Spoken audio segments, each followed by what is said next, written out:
These are not your classic, ha-ha kind of movies. What's good everyone, it's Anonymous Rap Guy, and today I'm counting down my picks for the top 10 worst comedy movies.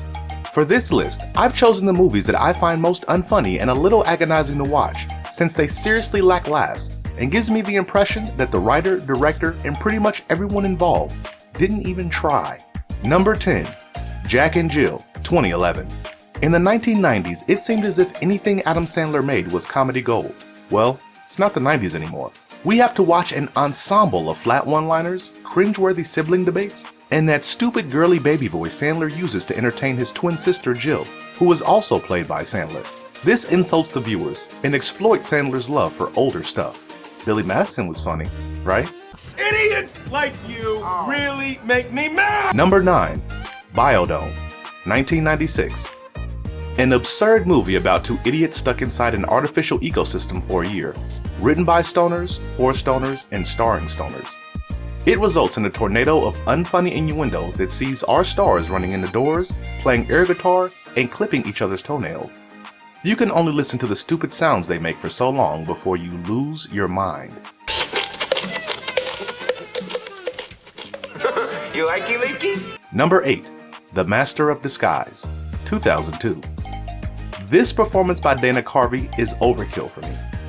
A series of ridiculous sketches and characters play out more like a bad Saturday Night Live sketch about a guy who is to transform into different people to steal things to save his family.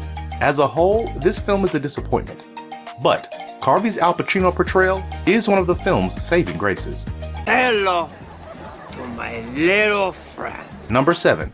Son of the Mask, 2005. It takes the concept of Loki's mask from 1994's The Mask and overcomplicates it. The original Jim Carrey kit has lost all its charm when you add a story about how the mask must be returned to the gods, and when you add in a crazy dog, a mediocre cast, and a freakish, and I mean freakish, CGI baby. Number 6. It's Pat, 1994. There's nothing right with Pat, who is chubby, whiny, and just plain confused. The movie follows Pat, who isn't sure if he is a man, woman, or well, nobody knows for sure. The story of this indeterminately sexed individual is ultimately one of love and discovery, but when you throw a bit of third-rate comedy into the mix, it gets lost in the laughs and the message. It's Pat? No, it's crap.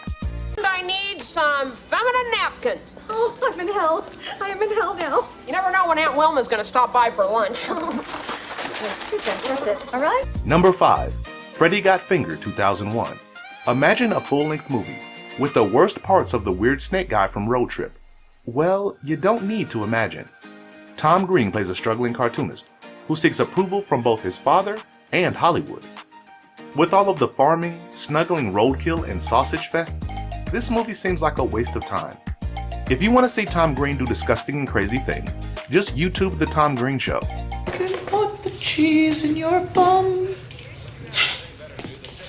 Number 4. Little Nicki, 2000.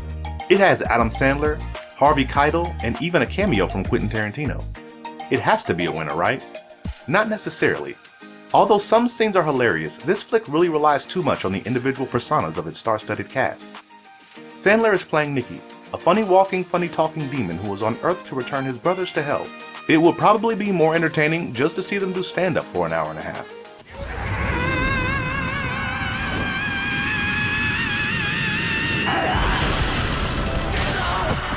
Number 3. Dumb and Dumberer, When Harry Met Lloyd, 2003. Some movies should just be left alone. Dumb and Dumber is one of them. But for some reason, this adolescent prequel got greenlit. Eric Christian Olsen and Derek Richardson portray younger versions of the classic Harry and Lloyd characters, minus the comic timing, genius writing, and the most annoying sound in the world. A disappointing lack of pizzazz ultimately results in a dry version of the original comedy. Number 2. Chairman of the Board, 1998. A redheaded surfer, a carrot top if you will, becomes chairman of the board after an entire company is left to him when a rich guy dies. Seriously, that's it. Aside from the fact the carrot top is screaming and flying through the air for almost the entire movie, every scene is painful to watch. Add that to its dreadful plotline, and it seems way longer than it is. Something about your story stinks. Ah, see, he's mine! Number 1. Norbit, 2007. No, this is not an unexpected treat like Eddie Murphy's Bowfinger. Not even close. This is a goofy, silly, awkward story of a loser, played by Murphy, who marries a moody, dominant loudmouth, who also happens to be played by Murphy. Overused gags, an annoying speech impediment, and a serious lack of Murphy wit make this one to miss. Imagine The Nutty Professor, but without any of the things you liked about it.